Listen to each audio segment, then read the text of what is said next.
2 మాటలు నాకు బాగా ఇంపార్టెంట్‌గా గుర్తుంటాయి. నేను ఫాలో అయింది. Wide extensive study, selective intensive study. ఆ 2 మాటలు గుర్తుపెట్టుకోవాలి ఎప్పుడు గూడా. అంటే ముందు నుంచి చదివేటప్పుడు మనం ఇయర్ అంతా ఉన్నప్పుడు మన ముందర టైమ్ టేబుల్ అంటే మనం ఎలా అనుకుంటామంటే సపోజ్ 10th స్టాండర్డ్‌లో మొత్తం ఇయర్ అంతా ఎక్స్‌టెన్సివ్ స్టడీ. మొత్తం ఒక్కొక్క చాప్టర్ ఒక్కొక్కటి అంతా చదువుకుంటూ వస్తాం. లాస్ట్ 1 మంత్ ఏం చేస్తాం?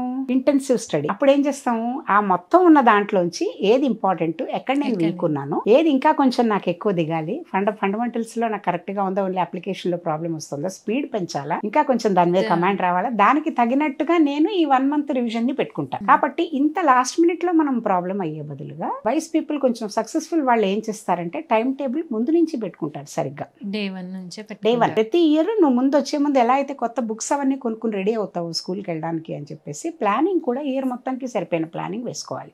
ఈ 1 year the long term plan అనుకుంటే మొత్తం ఆ క్లాస్ ఇయర్ అంతా, దాంట్లో మళ్ళీ క్వార్టర్ కి వేసుకునేది షార్ట్ టర్మ్ ప్లాన్స్, మీడియం మళ్ళీ మంత్లీ వీక్లీ ఇలా కట్ షార్ట్ చేసుకునేవన్నీ మళ్ళీ షార్ట్ టర్మ్ కిందకి వస్తాయి. అంటే నువ్వు బ్రేక్ చేసుకుంటూ ఉండాలి. పెద్దది 1 ఇయర్ ప్లాన్ నువ్వు పెట్టుకున్నప్పుడు 1 ఇయర్ ది ఎవ్రీడే నువ్వు ఆలోచించుకున్నా నువ్వు చేయలేవు. సో 1 ఇయర్ లో నాకు ఒక్కొక్క దీంట్లో 30 లెసన్స్ ఉన్నాయి, ఒక్కొక్క సబ్జెక్ట్ లో 35 లెసన్స్ ఉన్నాయి. ఈ 35 లెసన్స్ కి నాకు 1 ఇయర్ పడుతుంది. దాన్ని మాస్టర్ చేయడానికి ఇంకెంత కావాలి అంటే నేను రోజులో 6 సబ్జెక్ట్స్ చదవాలి, లేకపోతే కష్టం నాకు.